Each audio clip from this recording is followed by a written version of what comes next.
In this video, we will discuss the topic revenue curves or concepts of total revenue, average revenue, and marginal revenue under different market conditions and the mutual relationship among AR, MR, and E, that is price elasticity of demand.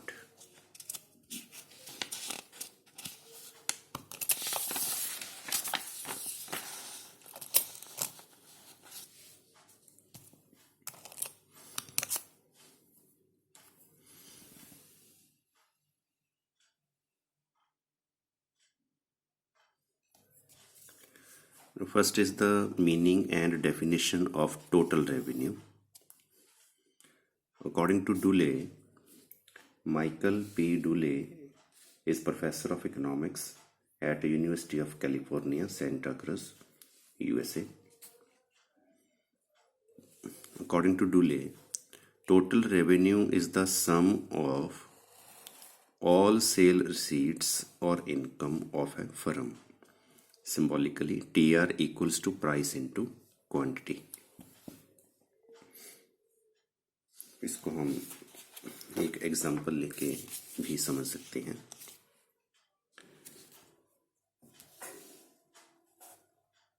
Suppose a shopkeeper sold 10 units of the commodity. कोई shopkeeper है, suppose वो books shop है, उसने कोई notebooks sell की 10 and the price of per notebook is suppose 80 rupees. 80 रुपये की एक नोटबुक है. Then total revenue he will receive after selling 10 copies will be 800. So 800 will be the total revenue, that is the price into quantity.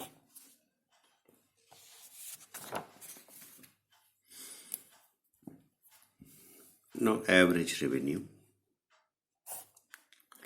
According to McConnell,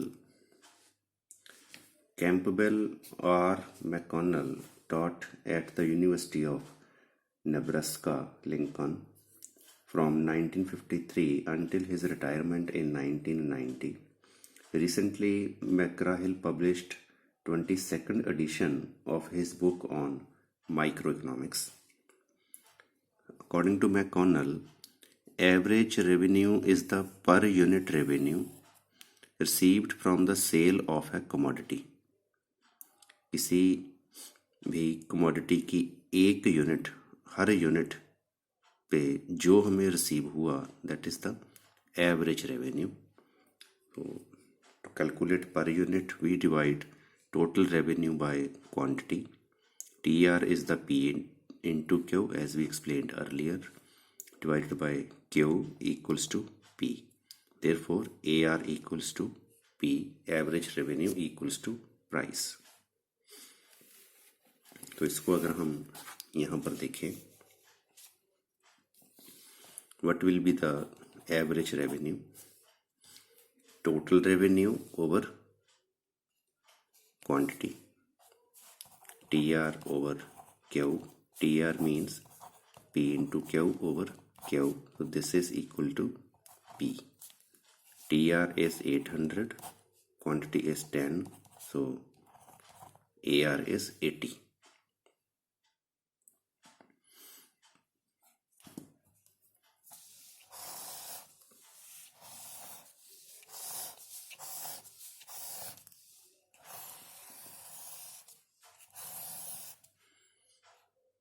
This is AR and AR equals to price. क्योंकि जो AR है per unit revenue. तो 10 register 10 copies cell करके अगर 800 rupees बन रहे हैं, तो एक रजिस्टर एक नोटबुक सेल करके जितने रुपीज़ बनेंगे वो प्राइस ही होगी. क्योंकि एक रजिस्टर जितनी अमाउंट में हमने दिया, जितनी रेवेन्यू हमें बनी एक रजिस्टर सेल करके, वो उसकी प्राइस ही है. For example, if we sell 1 register, तो अगर हम 1 रजिस्टर सेल करें तो जैसे हम लिखेंगे प्राइस इनटू क्वांटिटी। 10 रजिस्टर हमने सेल किए, हमने लिखा प्राइस इनटू क्वांटिटी। 80 क्वांटिटी है, 10 रजिस्टर सेल किए, तो टोटल रेवेन्यू बन गई हमारी 800। तो अगर हम 1 रजिस्टर सेल करते हैं तो टोटल रेवेन्यू हमारी बनेगी 80। It means AR per unit is equal to price, तो वो प्राइस ही होगी जो 1 यूनिट सेल करके हमें मिलेगी। So this is also TR from 1 unit, तो 1 यूनिट की ये AR है। तो अगर 1 ही यूनिट सेल की तो ये TR भी बन जाएगी, बट 1 यूनिट तो हम सेल नहीं करेंगे, ज़्यादा ही करेंगे, सो TR हमेशा यही होगी। तो जो AR है वो है per unit.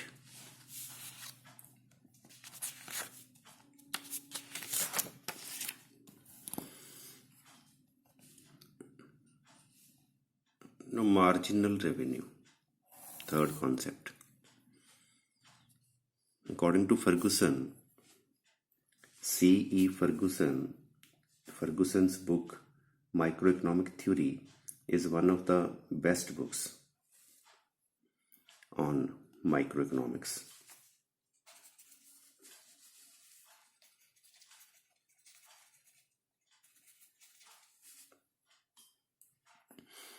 Marginal revenue is the change in total revenue which results from the sale of one more unit of the output. MR is the delta TR upon delta Q, or you can write MRN from any unit TRN minus TRN minus 1. तो 1 unit और cell करके TR में जितनी change I that is the marginal revenue. For example जैसे 10 unit cell करके हमें total revenue बनी 800। If we sell 1 more unit, तो 11 यूनिट्स अगर हम सेल करें at price 80, then TR will be 880, ये 880 होगी। Average 880 upon 11, it is always equal to 80. Then what will be the marginal? तो यहाँ पर मार्जिनल यूनिट क्या होगी? Marginal revenue, this is change in TR due to change in 1 more unit of the quantity.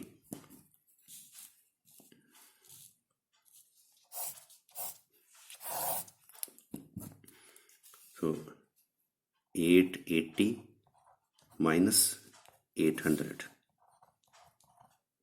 this is 80.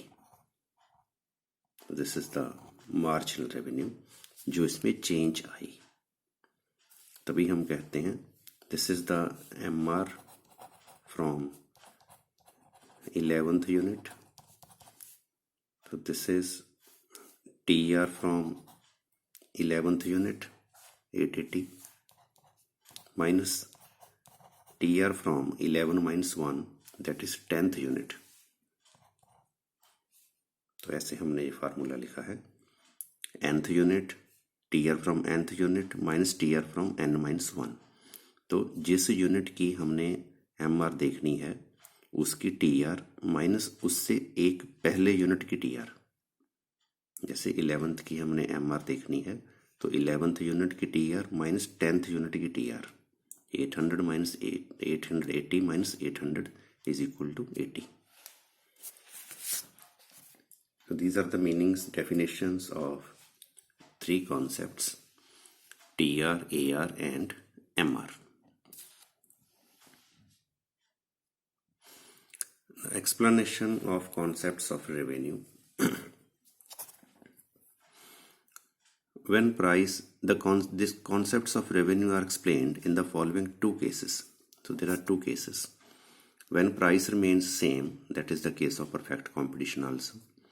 When price falls, तो जब price same रहे या फिर प्राइस कम हो। यहाँ पर प्राइस ज़्यादा हो, थर्ड पॉइंट, वो केस नहीं होता। दो ही केस होते हैं, या तो प्राइस सेम रहेगी या प्राइस कम होगी। इसका क्या मीनिंग है ये समझो। यहाँ पर जैसे देखो 80 रुपये का एक नोटबुक है, एक रजिस्टर है 80 रुपीज़ का। तो हमने 10 रजिस्टर लिए, 10 नोटबुक्स ली, तो टोटल हमें बना 800 रुपीज़। अगर हम इसको यहाँ पर लिखें, प्राइस है 80 रुपीज़, हम उसको बोल रहे हैं शॉपकीपर को, सेलर को, कि हमने 10 नोटबुक्स लेनी है, तो कितने पैसे हम दें। सपोज शॉपकीपर ने कहा कि 10 लेनी है तो आप 80 रुपीज़ के हिसाब से 800 रुपीज़ दे दो। तो 800 रुपीज़ उसने हमने उसको दे दिए। तो अगर हमें कहें यार कुछ कम लगाओ, हम एक और ले लेंगे, 11 ले लेंगे। तो अगर वो कहते हैं कि नहीं, यू हैव टू पे 880, it means price is same. इसको हम एक और एग्जांपल से भी समझ सकते हैं, इजी एग्जांपल है। जैसे सपोज हम सब्जी लेने जाते हैं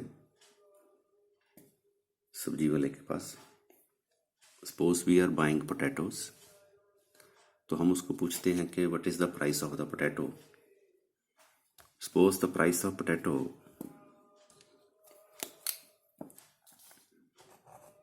इज, ही इज सेइंग कि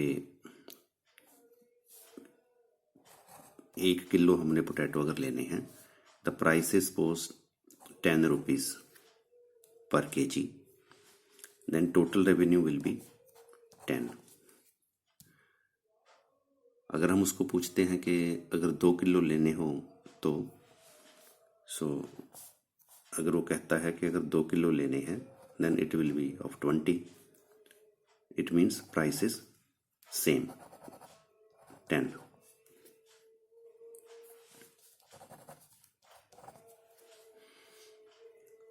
इसमें क्या हुआ, जैसे ही हमने ज़्यादा क्वांटिटी बाय की, प्राइस इज सेम। 1 किलो ले लो तो भी 10 रुपये के हिसाब से चीज़ मिलेगी, 2 किलो ले लोगे तो भी 10 रुपये के हिसाब से मिलेगी। तो एक तो ये केस हो सकता है कि हम सब्जी वाले के पास गए, उसको पूछा पोटैटो क्या रेट हैं, वो कह रहे हैं 10 रुपीज़ पर kg, तो 10 रुपये लगेंगे अगर आप 1 किलो लोगे। 2 किलो अगर लेने हैं तो अगर आप 20 रुपये दे रहे हो, it means price is same for each unit.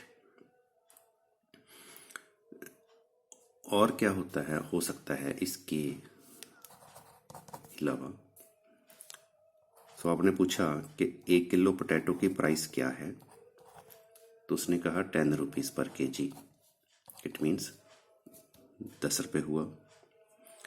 या फिर आप कहते हो उसको कि अगर 2 किलो लेने हो फिर, तो उसने बोल दिया सपोज कोई बात नहीं, आप 18 रुपीज़ दे देना 2 किलो के। If you are paying 18 rupees for 2 kg instead of 20, it means price falls. तो उसने एक और यूनिट लेने के लिए प्राइस कम कर दी, तो अब आपको जो पर यूनिट है वो 9 रुपीज़ पर kg पड़ी 18 रुपीज़ की। तो ये केस हुआ when price remains same, and this is the case when price falls. Price कम हो गई और यहाँ पे प्राइस सेम है। तो या तो प्राइस सेम रहेगी, ये परफेक्ट कंपटीशन में होता है, या प्राइस कम हो जाएगी, ये इम्परफेक्ट कंपटीशन में होता है। परफेक्ट कंपटीशन क्या है, इम्परफेक्ट कंपटीशन क्या है, इसके लिए अलग से चैप्टर हैं, अलग से वीडियोस में दिया हुआ है। तो प्राइस राइज हो ऐसा केस नहीं हो सकता।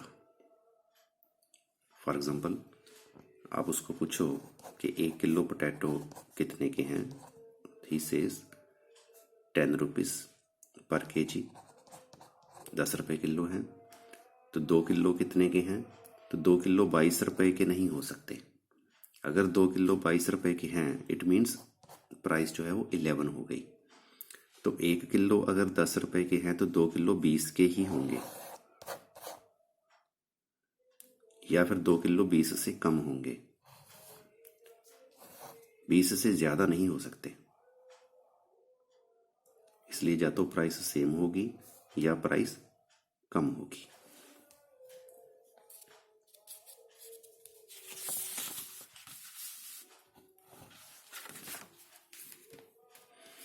In both these cases, we explain the concepts of revenue, TR, AR, and MR, when price remains same and when price falls.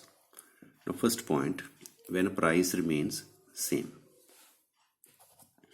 In this case, TR increases at a constant rate, AR and MR both remains same, and AR equals to MR. It is explained with the help of this table and diagram. तो इसमें क्या होता है, जैसे यहाँ पर table में देखो, जो आउटपुट है वो 1 2 3 4 बढ़ रहा है, प्राइस सेम है। अब कितनी भी क्वांटिटी ले लो, price is same. So TR calculate की, price into quantity, 1 into 10 10, 2 into 10 20, 3 into 10 30, 4 into 10 40, 5 into 10 50। तो अगर हम AR कैलकुलेट करें, this is equal to P, तो हम डायरेक्ट P भी लिख सकते हैं यहाँ पर same. MR is the change in TR, 20 minus 10, 30 minus 20, 40 minus 30, 50 minus 40। तो अगर हम इसको TR को, AR को, MR को डायग्राम में बनाएं, TR will be like this, ऐसी होगी TR की shape. It increases at constant rate,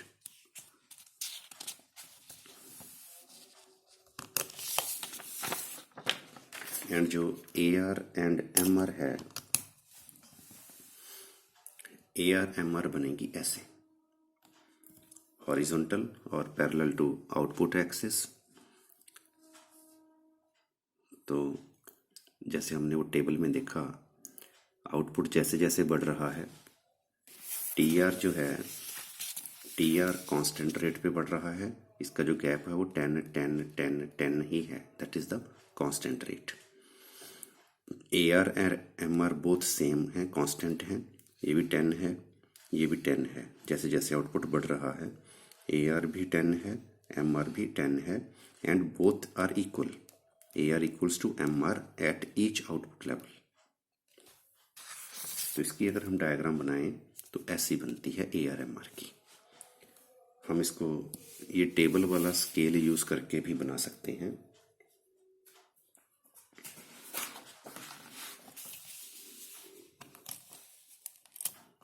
तो जो TR की शेप बनेगी वो ऐसे बनेगी।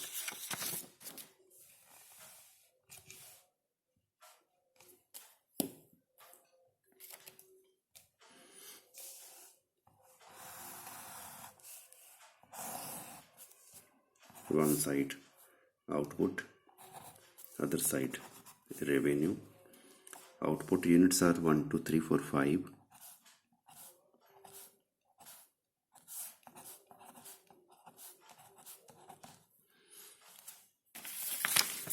These are the output units, 1 2 3 4 5. TR is 10 20 30 40 50.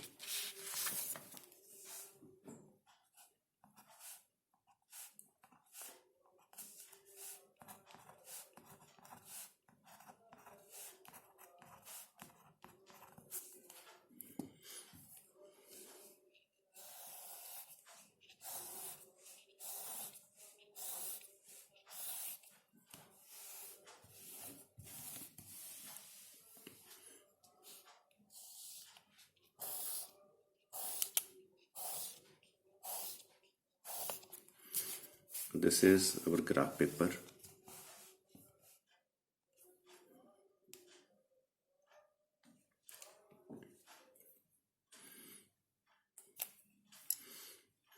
At one output TR is 10, at 2 output TR is 20, at 3 output TR is 30, at 4 output TR is 40, at 5 output TR is 50. तो अगर हम इसको ज्वाइन करें,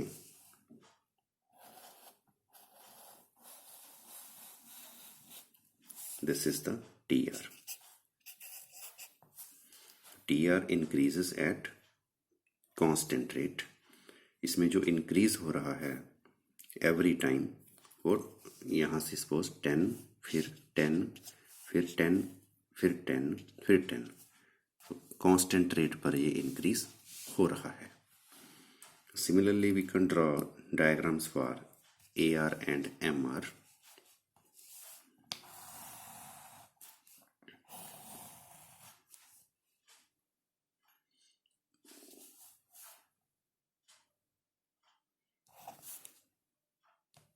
Output, this is revenue, 1, 2, 3, 4, 5. This is suppose 5, 10, 15, 20.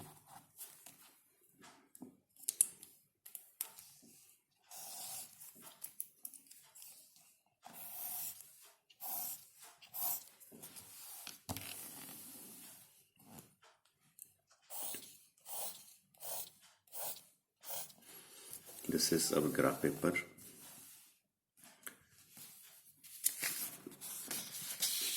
For each level of output, AR is 10 throughout and MR is also 10. तो हर एक output पर जो AR है वो है 10, MR भी है 10.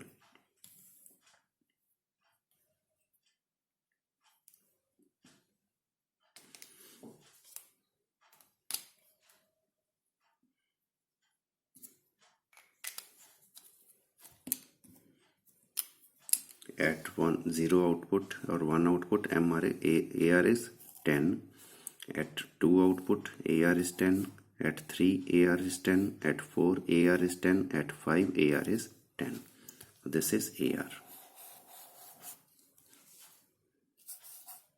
And it is also MR.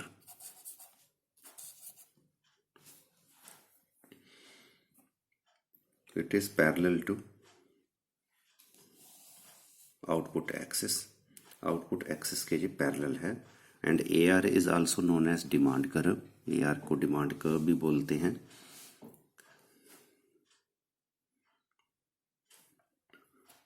क्यों बोलते हैं AR को डिमांड कर्व? देखो, ये हमने डिमांड वाले चैप्टर में, इलास्टिसिटी ऑफ डिमांड वाले चैप्टर में भी बताया है. एक साइड अगर हम क्वांटिटी लगाएं, एक साइड हम अगर AR लगाएं, this is the AR curve. Since AR equals to P, तो this is the demand curve.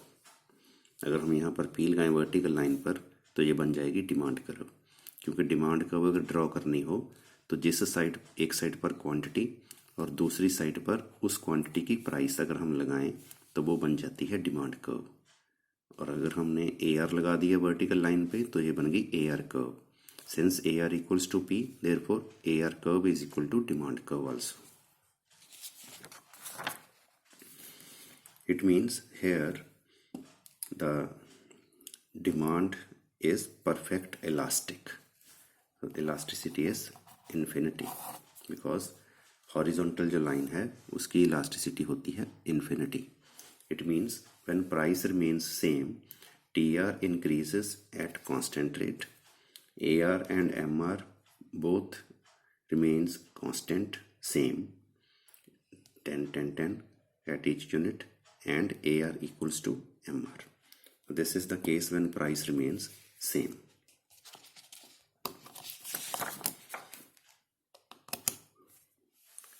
The second point, when price falls, this is the case of imperfect competition. In this case, TR increases at diminishing rate. AR and MR both falls and AR greater than MR, or you can say MR less than AR. तो इसको अगर हम table diagram में explain करें, तो इसमें क्या हुआ, जैसे जैसे आउटपुट हमने ज़्यादा सेल किया तो जो प्राइस है वो कम हो रही है। तो 1 यूनिट 10 रुपये की है, 2 यूनिट हमने 18 रुपीज़ की सेल कर दी सपोज, तो पर यूनिट प्राइस हुई 9। 3 यूनिट्स हमने सेल कर दी 24 की, 4 यूनिट्स 28 की, 5 यूनिट्स 30 की। तो जैसे जैसे हम आउटपुट ज़्यादा सेल कर रहे हैं हम पर यूनिट प्राइस कम करते जा रहे हैं। This is the case when price false. ये सेलर इसलिए करते हैं ताकि ज़्यादा क्वांटिटी सेल हो जाए। तो प्राइस जो है वो सेम है AR की तरह, AR की जगह हम प्राइस भी लिख सकते हैं सेम कॉलम।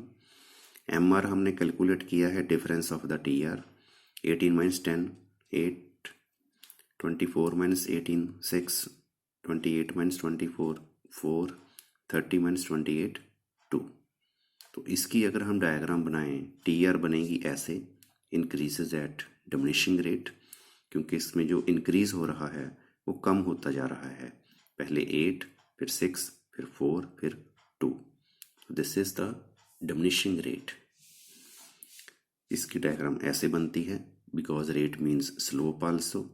तो इस लाइन की जो स्लोप है वो वर्टिकल से हॉरिजॉन्टल हो रही है, इट मीन्स स्लोप कम हो रही है। क्योंकि जो हमारे घर में फर्श होते हैं, फ्लोर्स, उनकी स्लोप 0 होती है लाइक दिस। तभी अगर हम उनके ऊपर बॉल रखें तो वो इधर उधर नहीं जाती, क्योंकि उनकी जो स्लोप है वो 0 है।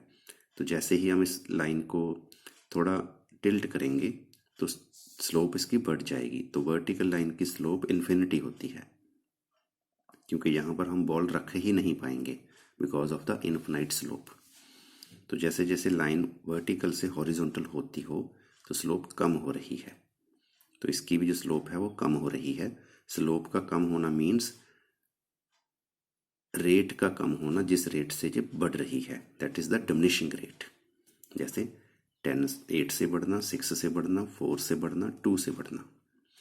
और अगर हम AR MR बनाएं, AR कम हो रही है, MR भी कम हो रही है, और ये कांस्टेंट रेट पे कम हो रही है। देखो 1 1 1 1, एक एक कम हो रही है। MR भी कांस्टेंट रेट पे कम हो रही है, 2 2 2 2। तो जब AR कांस्टेंट रेट पे कम होती है, MR उससे बिल्कुल डबल प्रोपोर्शन में कम होती है। जैसे AR कम हो रही है 1 1 1 1, MR कम हो रही है 2 2 2 2। तो AR MR अगर हम बनाएं तो इनकी शेप ऐसे बनती है, AR downward, MR downward. Constant rate पे कम हो रही है इसलिए इसकी स्लोप सेम है, बट MR डबल कम हो रही है, इसलिए हमने जो MR बनाई है वो बिल्कुल इसके सेंटर में बनाई है। सेंटर का क्या मतलब है कि जो आपकी कॉपी की लाइंस हैं, तो जितना पोर्शन ये वाला है, सपोज AB, उतना ही पोर्शन BC है। तो MR जो है बिल्कुल इसके सेंटर में आती है ऐसे, क्योंकि MR से डबल कम होती है। तो इसको अगर हम डायग्राम में बनाएं तो TR की डायग्राम बिल्कुल ऐसी बनेगी by using scale. AR MR ऐसे बनेगी। इसको हम स्केल पर बना लेते हैं।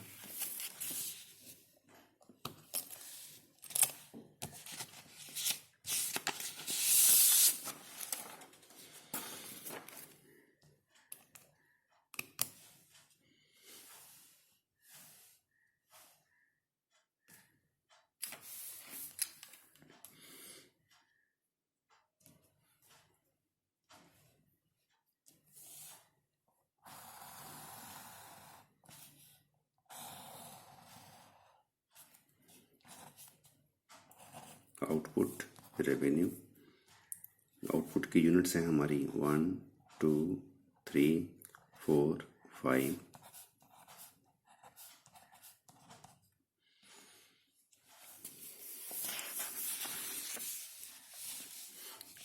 ये हमारी आउटपुट की यूनिट्स हैं, और रेवेन्यू हमारी है 10 से लेकर 30 तक जा रही है।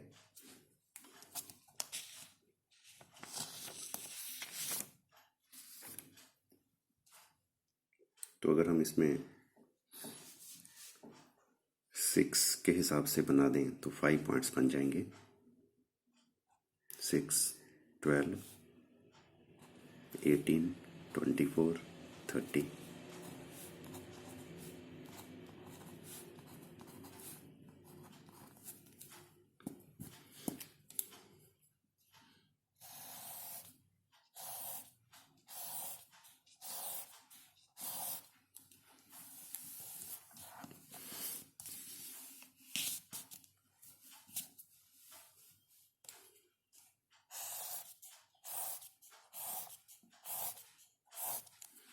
This is our graph paper.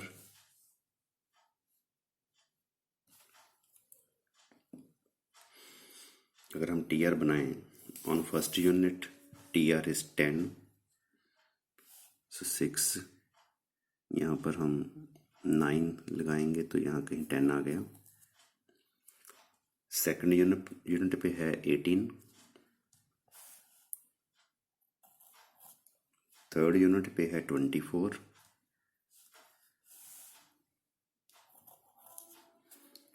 Fourth unit पे है 28 एंड फिफ्थ यूनिट पे है 30. This is the TR. तो अगर हम इसको ज्वाइन करें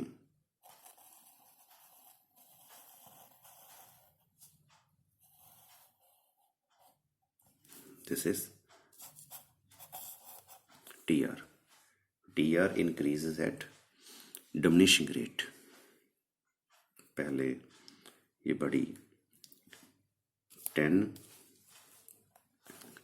से, फिर ये बढ़ी 10 to 18, इट मीन्स 8 से, फिर ये 8 से 18 से 24 6 से, फिर 24 से 28, इट मीन्स 4 से, 24 से 28 4 बढ़ी, फिर 28 से 30, इट मीन्स 2. तो ऐसे ही अगर हम AR MR बनाएं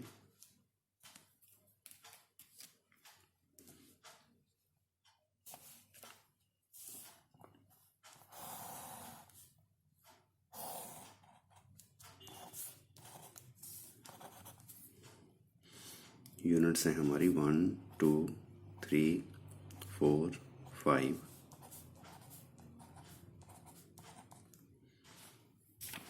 AR एंड MR की जो यूनिट्स हैं वो मैक्सिमम 10 तक हैं. तो 2 का अगर हम स्केल लें 5 पॉइंट्स हमारे बन जाएंगे. 2 4 6 8 10.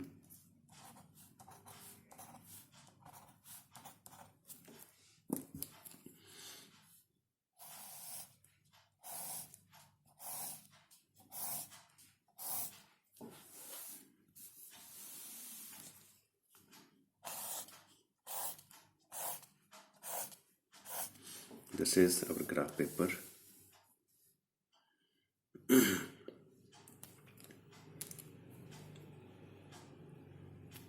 तो AR जो है पहले अगर हम सपोज लगाएं फर्स्ट यूनिट पर है 10, सेकंड पर है 9, थर्ड पर है 8, फोर्थ पर है 7 एंड फिफ्थ पर है 6. This is the AR.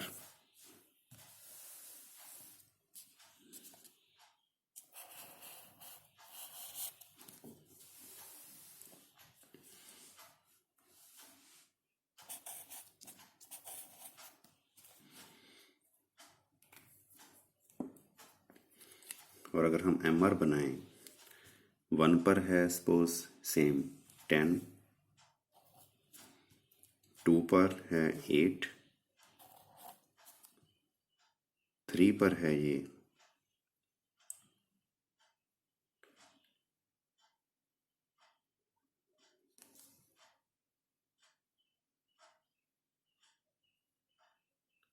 6,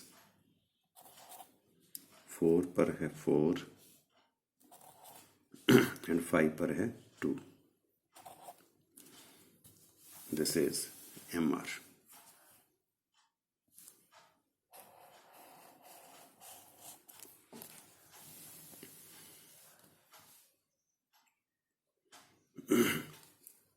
जैसे हम नोटबुक पर ड्रॉ करते हैं, यहाँ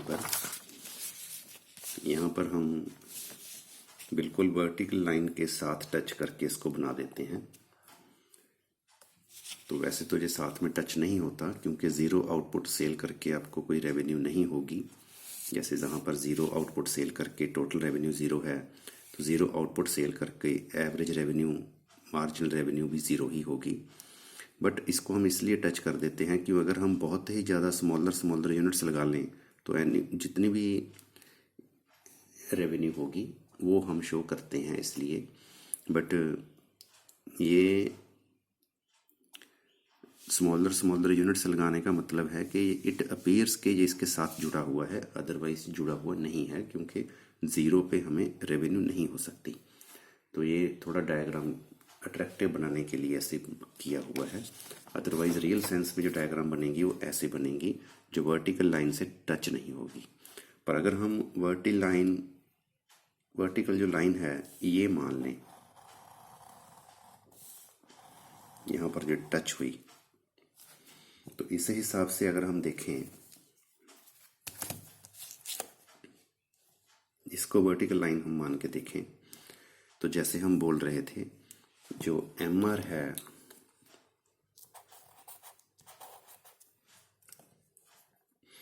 वो बिल्कुल AR के डबल कम हो रही है।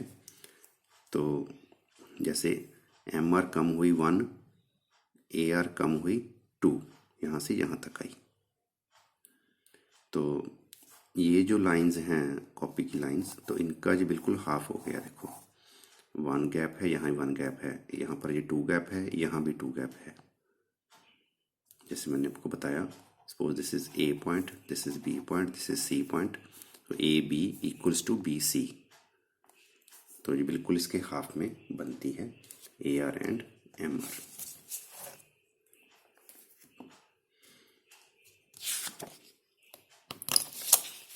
So this is the case when AR and MR, when AR falls। तो पहले हमने बनाया कि जब प्राइस सेम रहे, दूसरा हमने बनाया जब प्राइस कम हो, और तीसरा पॉइंट कोई होता नहीं। So we explained all the concepts of revenue. Now the relationship between TR, AR and MR.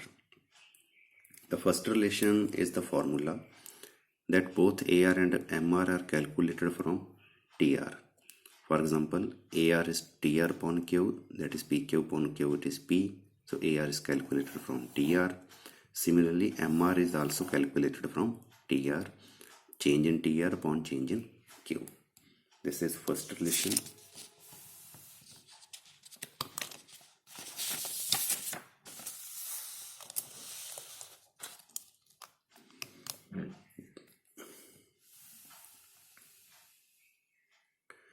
Now second relation जो हमने बनाया जब प्राइस सेम रहे उस टाइम जो एक्सप्लेन किया, when TR increases at constant rate, जैसे ही TR कांस्टेंट रेट पे इंक्रीज होगी, AR and MR both remains constant and AR equals to MR। जो हमने ये केस बनाया था first, when price remains same, यही वाला case. TR increases at constant rate, AR and MR both remains same and AR equals to MR। Third relationship, when TR increases at a diminishing rate, तो diminishing rate पे जब TR increase हो, both AR and MR fall, कम होती हैं ये, and AR greater than MR, AR MR से ऊपर होती है, या कहो MR AR से नीचे होती है। ये भी हमने जो केस बनाया second point, when price falls के टाइम, तो ये वाला case, TR increases at a diminishing rate, both AR and MR falls and MR less than AR.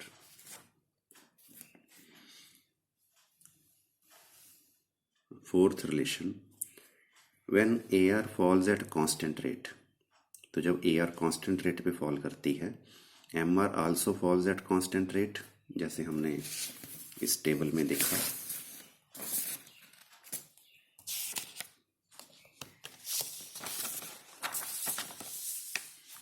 AR fall कर रही है 1 के साथ, हर जगह पे जो 1 ही है, गैप इसका 10 से 9, 1 कम हुई, 1 कम हुई, 1 कम हुई, 1 कम हुई, और ये 2 कम हो रही है। तो जब AR कांस्टेंट रेट पे कम हो रही है 1 1 1, MR भी कांस्टेंट रेट पे कम होती है 2 2 2 2, सेम रेट है, कांस्टेंट, चेंज नहीं हो रहा रेट, 2 ही रहा। और ये AR के कम होने के रेट से डबल है, ये है 1, ये है 2।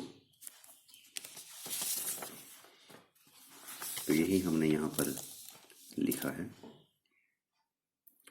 when AR falls at constant rate, MR also falls at constant rate, and the fall in MR is exactly double than the fall in AR। जैसे AR में फॉल था 1, MR में फॉल है 2, इसलिए हम ये कहते हैं कि जो MR है बिल्कुल इसके अंदर बनेगी। जो आपकी कॉपी की लाइंस हैं उस हिसाब से ये दोनों एरियाज बराबर होंगे, AB इक्वल्स टू BC होगा। जैसे हमने यहाँ पर देखा कि जो AB एरिया है, अगर हम वर्टिकल लाइन इसको मान लें तो जो AB एरिया है it is equal to BC।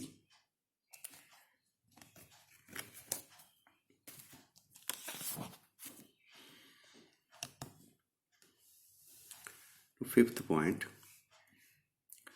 relation between AR, MR and price elasticity of demand. This is the relation AR upon AR minus MR।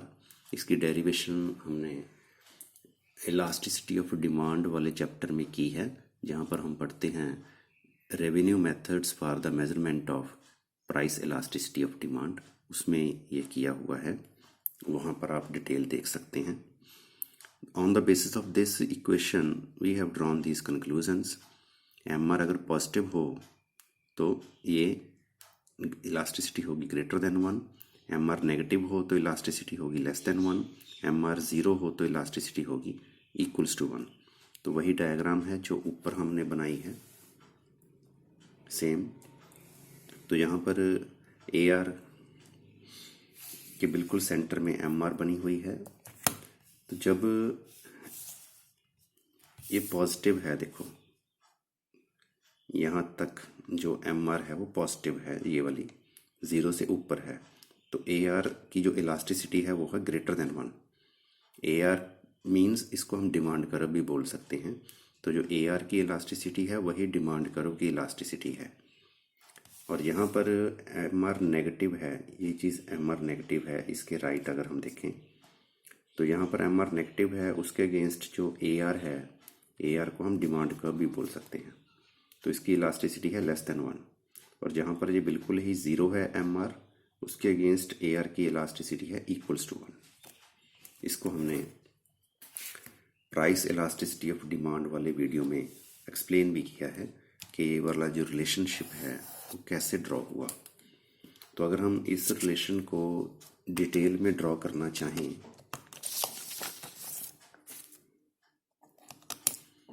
तो यहाँ पर ये ड्रॉ किया हुआ है।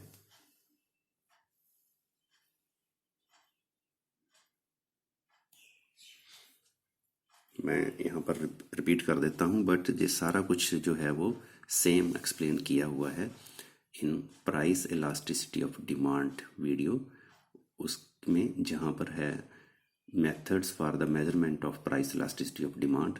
फिफ्थ मेथड है रेवेन्यू मेथड, उसमें ये सारा एक्सप्लेन्ड है। तो हम एक ब्रीफ लुक यहाँ पर लेते हैं। Suppose TR equals to P price into quantity, ये गिवन है, हमारी डेफिनेशन है। Average revenue equals to price होती है, ये हमने पढ़ा है कॉन्सेप्ट्स में। MR का ये फार्मूला है delta TR upon delta Q। TR की जगह हम PQ लिख रहे हैं, डेल्टा की जगह हम डेरिवेटिव लिख रहे हैं, because delta means derivative change. तो ये यहाँ पर प्रोडक्ट है, प्राइस इंटू क्वांटिटी है, ये प्रोडक्ट रूल लगता है डेरिवेटिव का। ये प्रोडक्ट रूल क्या है, first sem derivative second DQ upon DQ plus second same derivative of first DP upon DQ। तो MR हमारी बन गई, ये DQ DQ कैंसिल हो गए, P plus Q DP upon DQ। तो अगर हम इस ये जो P है यहाँ से कॉमन लें, बाहर निकाल लें P, MR सेम है इक्वल्स टू सेम है, P हमने कॉमन ले ली, तो यहाँ पर बच गया 1, प्लस इस साइड पर P है नहीं, तो यहाँ पर हमने Q के साथ P को डिवाइड कर दिया, क्योंकि जब हम इस P को अंदर मल्टीप्लाई करेंगे, P को 1 के साथ मल्टीप्लाई करेंगे तो आएगा P, यहाँ पर मल्टीप्लाई करेंगे P को तो ये P और ये P कट जाएंगे, तो यहाँ पर ये 3 चीज़ें बच जाएंगी, Q dP dQ, Q dP dQ। तो ऐसे हम इसको P कॉमन ले सकते हैं। And we know price equals to AR, so यहाँ पर हम प्राइस की जगह AR लिख सकते हैं। तो ये हमारी सेकंड इक्वेशन है। On the other side we know that price elasticity of demand is this. ये प्राइस इलास्टिसिटी ऑफ डिमांड का फॉर्मूला है minus P upon Q into DQ upon DP। तो अगर हम दोनों साइड -1 मल्टीप्लाई कर दें तो ये बन गया -E, ये माइनस कैंसिल हो गया, प्लस हो गया ये। और अगर हम इसका रेसिप्रोकल ले लें तो दिस इज -1 अपॉन E, ये उल्टे हो जाएंगे, Q upon P DP upon DQ। तो इसको हम Q upon P DP upon DQ, Q upon P DP upon DQ अगर यहाँ पर फिल कर दें तो ये हमारा बन जाएगा, इस सारे की जगह ये पॉजिटिव है, ये भी पॉजिटिव है, तो इस सारे की जगह हम -1 अपॉन E लिख देते हैं। तो ये हमारी इक्वेशन बन जाएगी यहाँ वाली, देखो MR equals to AR, MR equals to AR bracket 1 तो plus Q upon P DP upon DQ की जगह पर हम लिख रहे हैं -1 अपॉन E, तो यहाँ हम लिखते हैं -1 अपॉन E। तो इसको हम सॉल्व करेंगे E के लिए। AR डिवाइड हो गया 1 - 1 अपॉन E, इस 1 जो MR अपॉन AR है इसको अगर हम इस साइड ले जाएं, राइट साइड ले जाएं सपोज, तो 1 के ये माइनस हो जाएगा MR अपॉन AR, और ये 1 अपॉन E को इधर ले आएंगे तो ये प्लस हो जाएगा। तो जैसे हमने यहाँ पर 1 अपॉन E को हम इधर ले आए तो ये पॉजिटिव हो गया, ये 1 था, MR अपॉन AR राइट जाकर माइनस हो गया। तो इसको अगर हम एलसीएम लें इस साइड का, राइट साइड का, तो AR नीचे एलसीएम आ गया, AR माइनस MR बन गया। और इसका अगर हम रेसिप्रोकल लें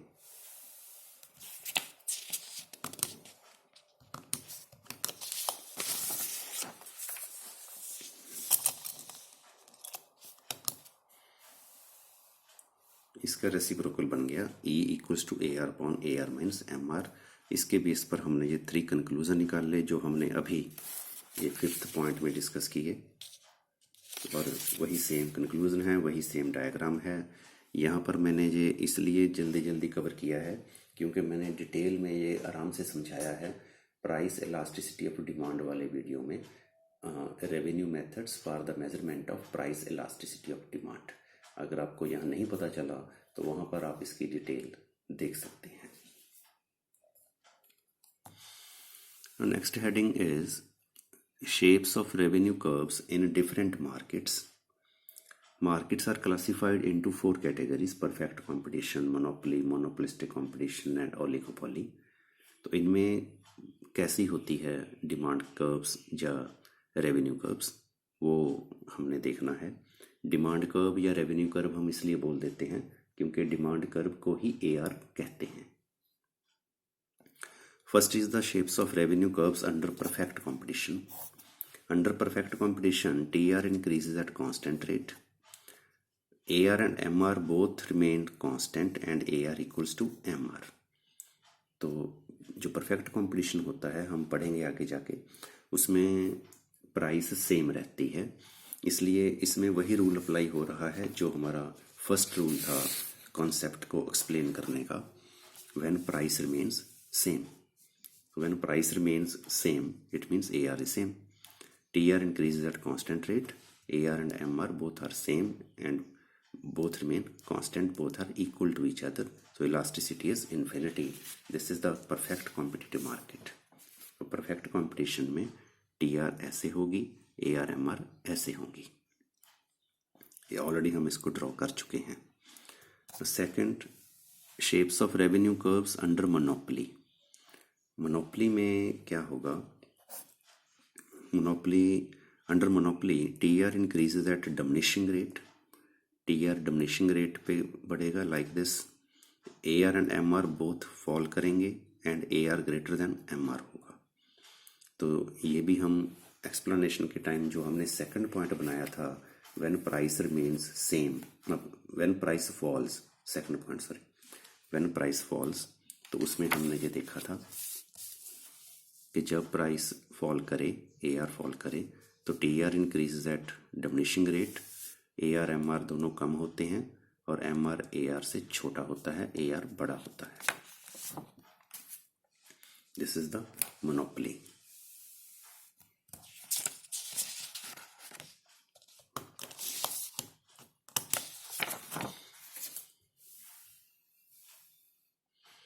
shapes of revenue curves under monopolistic competition. अब मोनोपोलिस्टिक कंपटीशन में क्या है,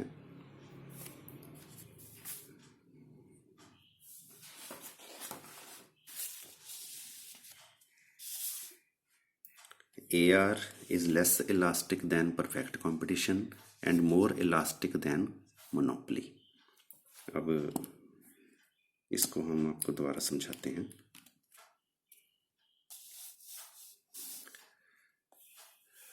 परफेक्ट कंपटीशन,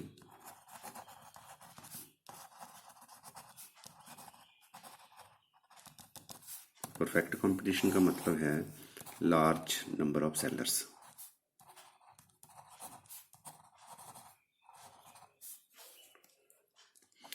परफेक्ट कंपटीशन में जो डिमांड कर्व है वो है परफेक्ट इलास्टिक, ऐसे।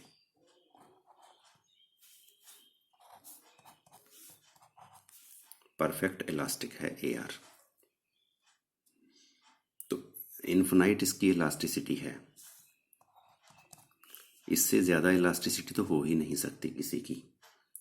इसलिए जो मोनोपोलिस्टिक कंपटीशन में ए आर है, it is less elastic than perfect competition. तो परफेक्ट कंपटीशन से ज़्यादा तो हो ही नहीं सकता, क्योंकि परफेक्ट कंपटीशन में इलास्टिसिटी इन्फिनिटी है, इन्फिनिटी से बड़ा तो कुछ होता नहीं, तो इन्फिनिटी से कम हो सकता है। तो परफेक्ट कंपटीशन से ये कम होगी। और जो मोनोपोली है, मोनोपोली मीन्स सिंगल सेलर। यहाँ पर जो डिमांड है वो है इन इलास्टिक, ऐसे ये डिमांड है मोनोपोली में। तो इससे कम इलास्टिक, इससे ज़्यादा इलास्टिक, मोनोपोली से ज़्यादा elastic, more elastic than monopoly. तो मोनोपोलिस्टिक कंपटीशन जो है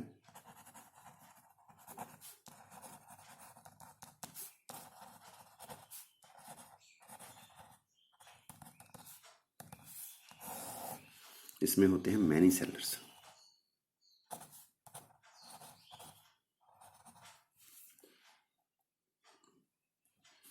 सिंगल, मैनी, लार्ज। और एक मार्केट होती है ओलिगोपोली, उसमें होते हैं फ्यू सेलर्स, वो हम अभी डिस्कस करते हैं। तो क्या होगा अगर हम एक डायग्राम में सारे बनाने की कोशिश करें,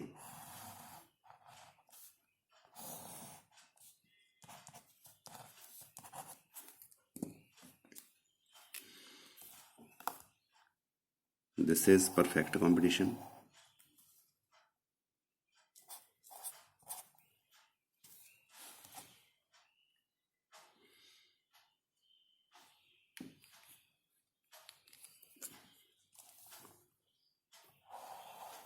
this is monopoly A R. तो ये हॉरिजॉन्टल लाइन जो है, हॉरिजॉन्टल की लाइन की इलास्टिसिटी है इन्फिनिटी। ये वर्टिकल लाइन की जो इलास्टिसिटी होती है ये होती है ज़ीरो। तो ये लाइन जो है अगर इस साइड आ रही है, इट मीन्स इलास्टिसिटी कम हो रही है। अगर हम इस साइड जा रहे हैं तो इलास्टिसिटी बढ़ रही है। तो इसके बीच में हम जो भी लाइन बनाएंगे, that will be the A R of monopolistic competition. Suppose this A are,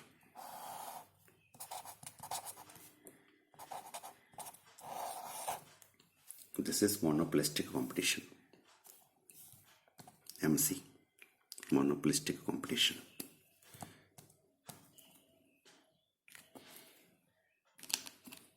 this is perfect competition.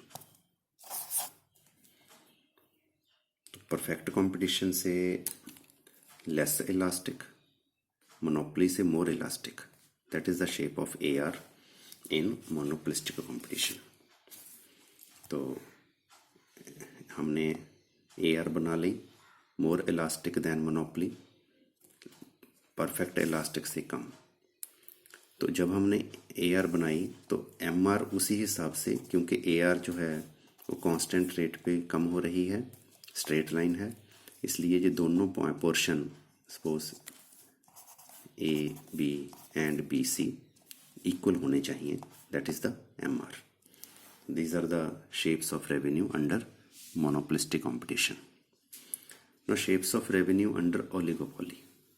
This is another market, oligopoly. अगर हम यहाँ पर लिखें meaning of the oligopoly,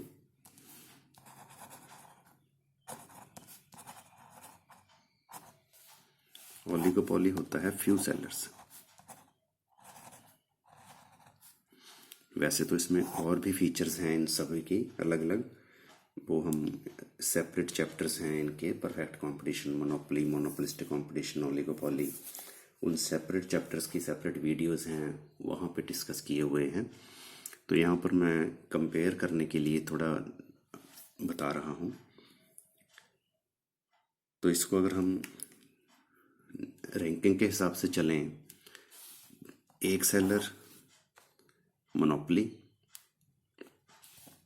few sellers oligopoly, many sellers monopolistic competition, large number of sellers perfect competition। तो ये है। तो oligopoly में few sellers हैं। Under oligopoly, Paul M. Sweezy has given a kinked shaped demand curve। Oligopoly में कोई fixed pattern नहीं है AR का, अलग अलग इकोनॉमिस्ट हैं, कुर्ना है, बर्ट्रांड है, एचवर्थ है, स्टैकलबर्ग है, स्वीजी है, अलग अलग लोगों ने अलग अलग तरह की डिमांड कर्व्स दी हैं। तो पॉल एम स्वीजी की डिमांड कर्व हम यहाँ पर डिस्कस कर रहे हैं। Paul M Sweezy was a Marxist economist, political activist and publisher, founder, editor of the long-running magazine Monthly Review. Sweezy introduced the concept of kinked demand curve in 1939 to determine price under oligopoly. So Sweezy has given a kinked shaped demand curve to show the price rigidity for a change in costs or demand for oligopolist firm. मतलब तो स्वीजी ने क्या किया, एक show किया है कि थोड़ी एक एरिया है कि अगर सपोज थोड़ी बहुत कॉस्ट बढ़ जाए फर्म की, या फर्म की डिमांड बढ़ जाए प्रोडक्ट की, तो जल्दी जल्दी फर्म प्राइस चेंज नहीं करती, क्योंकि अगर फर्म प्राइस बढ़ाएगी तो हो सकता है बाकी जो प्रोड्यूसर हैं वो प्राइस ना बढ़ाएं, इसलिए ये फर्म का आउटपुट ज़्यादा सेल नहीं होगा। इसलिए थोड़ी बहुत कॉस्ट अगर बढ़ जाए तो उस कॉस्ट को फर्म टॉलरेट कर लेती है आप ही, बिना प्राइस को बढ़ाए। तो ये चीज़ शो करने के लिए उन्होंने MR में थोड़ा गैप दिया है, वहीं पे उन्होंने किंक बनाया है। तो किंक जो शो करता है कि प्राइस किंक पर ही रहती है। तो इसको हमने ओलिगोपोली चैप्टर में डिटेल में समझाया हुआ है। तो जैसे ये डायग्राम हमने यहाँ पे बनाई, ये किंक है, किंक से पहले ये इलास्टिक है। जैसे मैंने आपको बताया कि हॉरिजॉन्टल लाइन की इलास्टिसिटी इन्फिनिटी होती है, वर्टिकल की इलास्टिसिटी 0 होती है। तो ये हॉरिजॉन्टल से थोड़ा कम है, इसलिए ये इलास्टिक है। ये ज़्यादा वर्टिकल है यहाँ से, इसलिए ये इन इलास्टिक है। तो यहाँ तक MR इसके हिसाब से है, इसके हिसाब से है, इसके बाद फिर इसके हिसाब से है MR।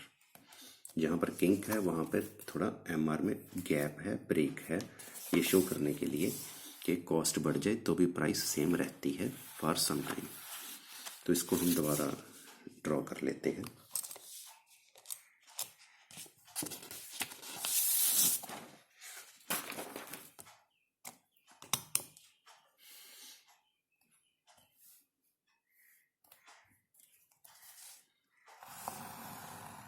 kink demand curve,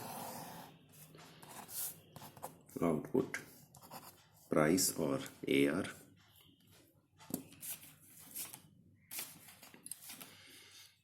now this is suppose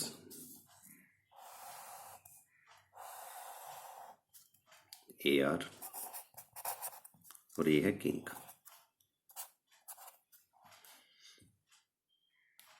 तो किंक से पहले जो AR है वो इलास्टिक है, किंक के बाद इन इलास्टिक है।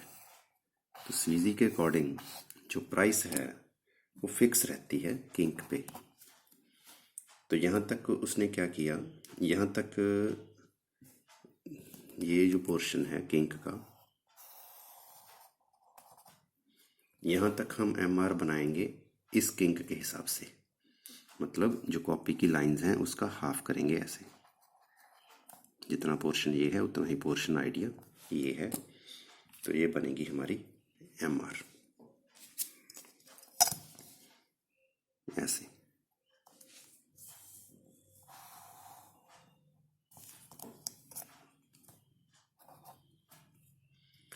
और इसके बाद जो हम MR बनाएंगे, इसके बाद हम MR बनाएंगे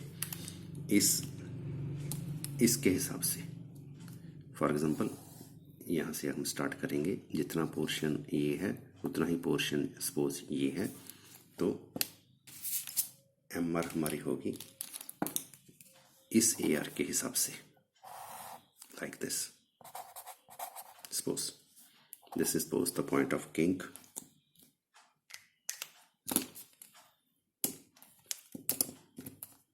X1। तो ये जो पॉइंट्स हैं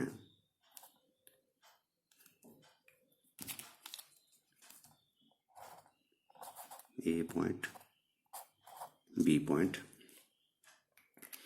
इसमें क्या शो किया है, सपोज करो ये कॉस्ट है MC है, ये इक्विलिब्रियम है, तो प्राइस इज दिस। तो अगर कॉस्ट बढ़ भी जाए तो भी प्राइस सेम है P1।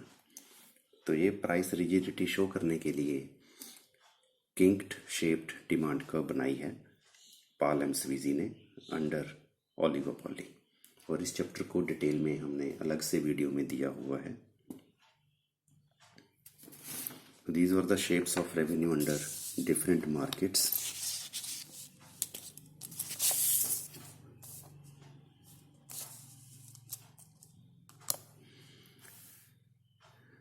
Last heading of this chapter, significance of the concepts of revenue, इनकी क्या ज़रूरत पड़ती है, क्या इनका फ़ायदा है।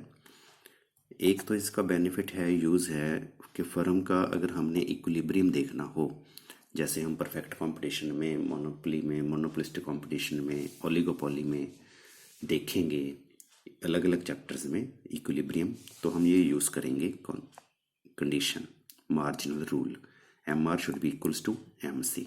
MR is also marginal benefit, this is marginal cost। जो मार्जिनल रेवेन्यू है वो मार्जिनल कॉस्ट के बराबर होनी चाहिए, and MC cuts MR from below. तो ये चीज़ें चेक करने के लिए हमें रेवेन्यू कॉन्सेप्ट्स की ज़रूरत पड़ती है टू डिटरमिन फर्म इक्विलिब्रियम। दूसरा, जब फर्म इक्विलिब्रियम पर है तो फर्म को सुपर नॉर्मल प्रॉफिट्स हो रहे हैं, जो नॉर्मल प्रॉफिट हो रहे हैं, जो लॉस हो रहे हैं, इसका एस्टीमेट करने के लिए हमें AR की ज़रूरत पड़ती है। If AR greater then AC means average cost, तो सुपर नॉर्मल प्रॉफिट होते हैं फर्म को। अगर AR इक्वल्स टू AC है तो नॉर्मल प्रॉफिट होते हैं, अगर AR लेस देन AC है तो लॉस होते हैं। तो ये इन कॉन्सेप्ट्स के यूज़ हैं AR के, MR के, जिसको हमने आगे फिर स्टडी भी करना है परफेक्ट कंपटीशन चैप्टर में, मोनोपोली में, मोनोपोलिस्टिक कंपटीशन चैप्टर में, एंड ओलिगोपोली में। This was all about the shapes of revenue curves and revenue concepts. Thank you. Thanks for watching this video.